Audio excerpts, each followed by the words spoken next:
A very healthy good morning to you, my dear children. I hope you all are fine and doing great at home.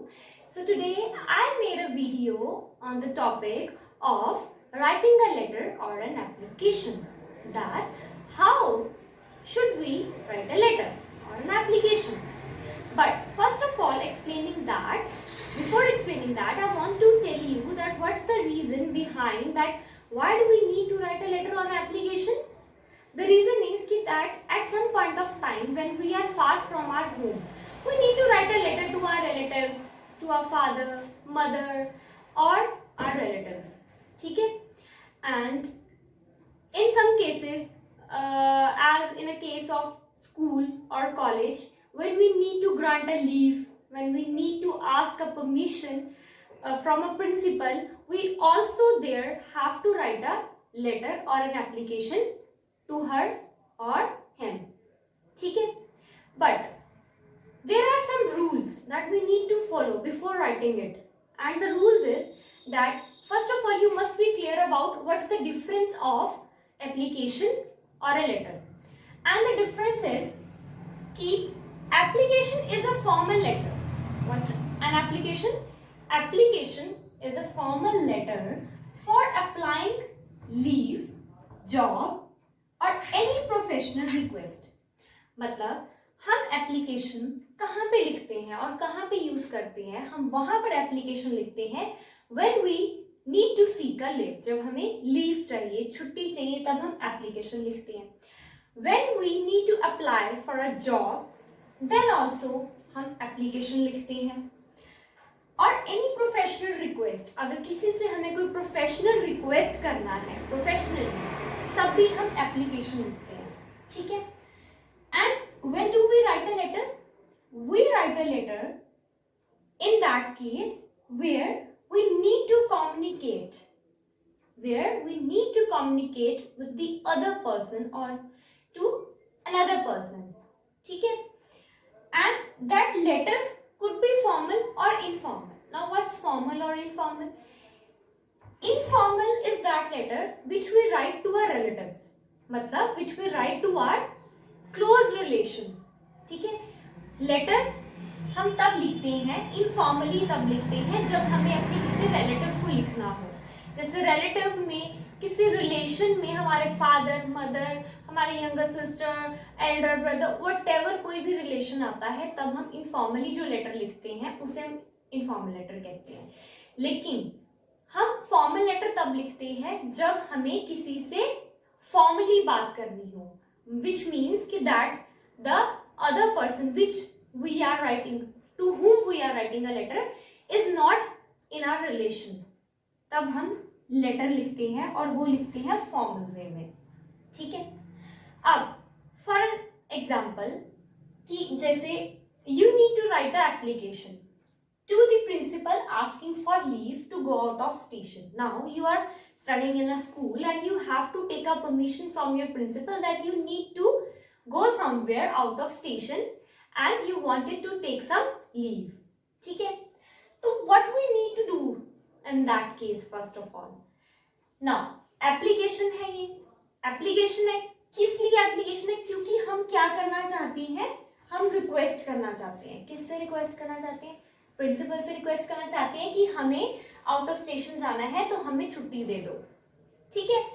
तो सबसे पहले हम यहाँ पे लिखते हैं एड्रेस. अब यहाँ पर बहुत से स्टूडेंट्स जो हैं वो कंफ्यूज हो जाते हैं कि जब हम लेटर लिखते हैं या एप्लीकेशन लिखते हैं तो उसके ऊपर हम यहाँ पे जो एड्रेस लिखते हैं वो किसका एड्रेस लिखते हैं? अपना एड्रेस लिखते हैं या जिसे हम लेटर लिख रहे हैं या एप्लीकेशन लिख रहे हैं उनका एड्रेस लिखते हैं? यहाँ पे स्टूडेंट्स कंफ्यूज हो जाते हैं.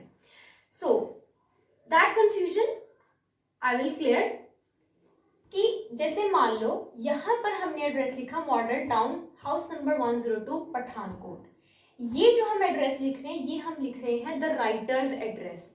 राइटर्स कौन? मतलब जो ये लेटर लिख रहा है, जो ये लेटर लिख रहा है उसका एड्रेस यहाँ पे होता है. अब आप सोचोगे कि क्यों हमारा एड्रेस यहाँ पे क्यों आएगा? हम लेटर लिख रही है तो यहाँ पे हमारा एड्रेस क्यों आ रहा है? द रीजन बिहाइंड इज कि दैट लेट्स सपोज कि ये हमारे पास एक एनवेलप है. ठीक है, ये हमारे पास एक एनवेलप है। और ऑफ कोर्स फॉर श्योर हम किसी को लेटर या एप्लीकेशन देंगे तो एनवेलप में देते हैं, राइट।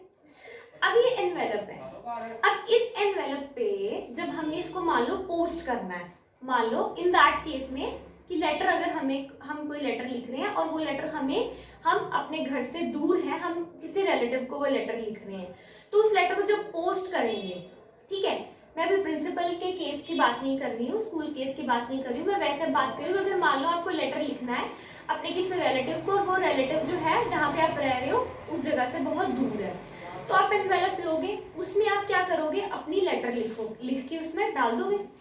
डालने के बाद आप उसको क्या करोगे, पोस्ट करोगे। तो सबसे पहले जब आप पोस्ट करोगे तो यहाँ पे आप क्या लिखोगे, किसका एड्रेस लिखोगे, सेंडर्स का एड्रेस, जिसको आप लेटर भेज रहे हो, जिसको आप लेटर भेजते हो उसका एड्रेस आप एनवेलप पे लिखते हो।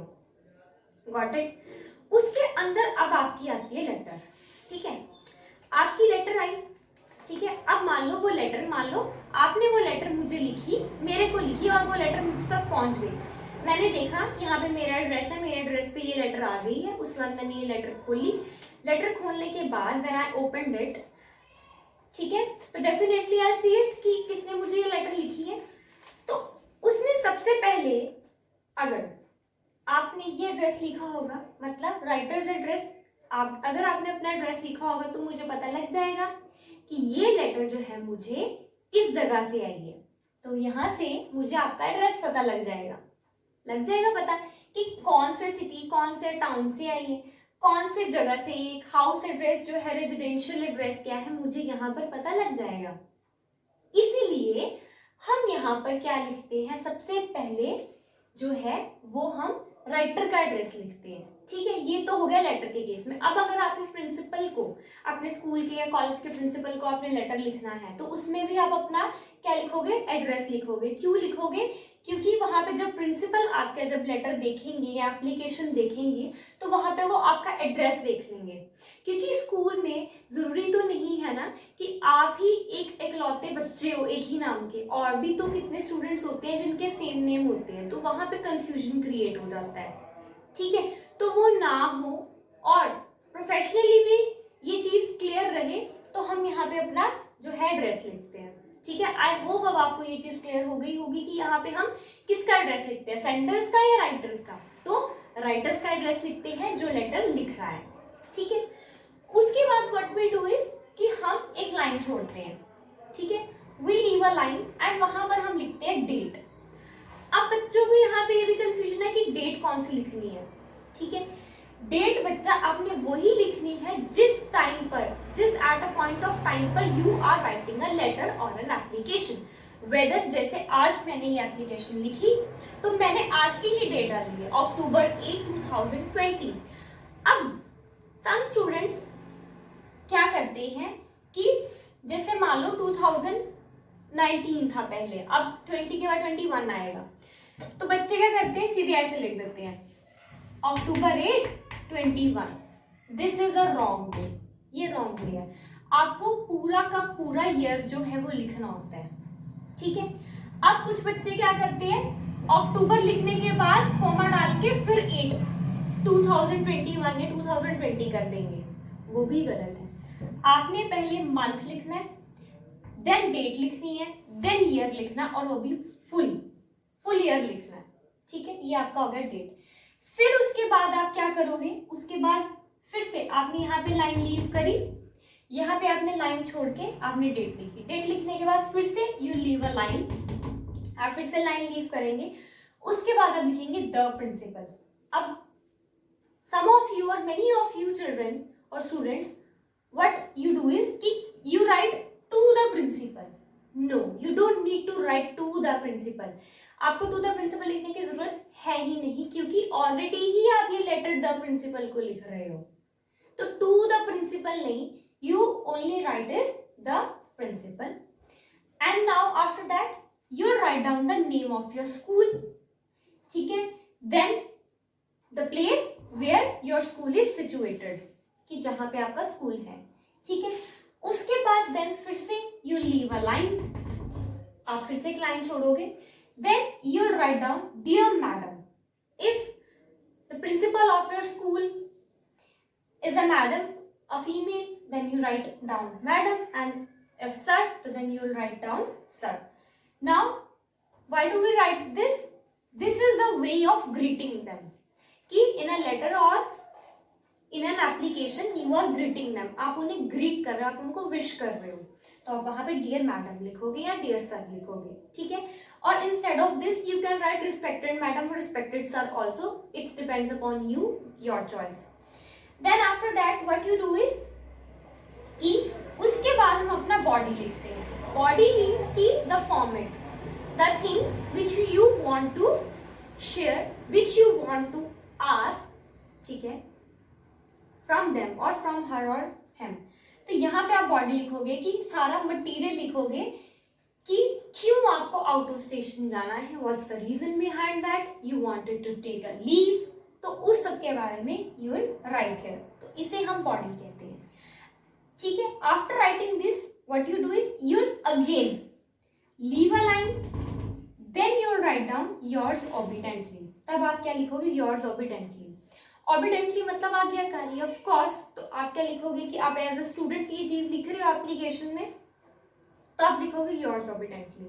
लेकिन योर्स ओबीडेंटली तो हो गया ना केस ऑफ स्कूल और कॉलेज में और प्रिंसिपल के केस में, that you are writing an application और a letter. But when you want to write a letter to your relative, तब आप क्या लिखोगे, yours obediently? No. Then you write down yours sincerely, yours faithfully, ठीक है. तब आप ये लिखते हैं, ठीक है. देन ये हमारी जो होती है, ये हमारी क्लोजिंग लाइन होती है. बॉडी लिखने के बाद you leave a line, then you write down yours obediently, that's the closing matter of the letter. Then your name. अब स्टूडेंट्स क्या करते हैं, नेम है जैसे लेट्स सपोज रीना, तो बच्चे क्या करते हैं, नेम लिखते हैं, फिर हाइफन डाल के अपना रीना नेम, फिर क्लास डालते हैं, फिर हाइफन डालते हैं. ऐसा नहीं. The correct way is कि you just write down only Reena, your name and your class, 5th A या 5th B, whatsoever it is. ठीक है स्टूडेंट्स. तो देन आपका लेटर जो है यहाँ पर खत्म हो जाता है. ये लेटर में आपने अपना क्या लिखा, द राइटर्स का नेम, जो लेटर लिख रहा है वो उसका नेम, ये आपका क्लोजिंग हो गया, ये आपका बॉडी, ये आपका ग्रीटिंग, ये the person you address your letter to, ये वही चीज कि जिसको आप लेटर लिख रहे हो. ठीक है स्टूडेंट्स. अब ये तो था एप्लीकेशन के केस में कि आपने प्रिंसिपल को लिखना था, प्रिंसिपल मैम या प्रिंसिपल सर को, तो आपने उनका यहाँ पे एड्रेस लिखा. लेकिन जब आपको लेटर लिखना है टू योर रिलेटिव को, ठीक है, योर ब्रदर, योर सिस्टर, कोई भी हो सकता है, तो आप वहाँ पे उनका नेम लिखते हैं. ठीक है. सो ये छोटी छोटी थिंग्स हैं जो आपको माइंड में रखनी है while writing letter. And one more thing I've noticed, जो students कुछ ऐसे हैं, अगर सिटी का नेम है तो उसका फर्स्ट लेटर आप स्मॉल लिख देते हैं. That's wrong. किसी भी स्पेशल चीज का आप नेम लिख रहे हो, कोई भी स्पेशल चीज है, whether country, city, person, place, तो आपको फर्स्ट लेटर जो है वो कैपिटल लिखना है. और one more thing, whenever you write down principal maybe you should always write capital letter, never use small letter, because principal is a specific particular person and a special person, तो उनके लिए हम यहाँ पर P जो है वो capital ही लिखेंगे. We will not write small p. Okay students. So students, this is all about today's video. I hope you all must be clear about this, and still if you have any doubt you can ask me anytime. Thank you.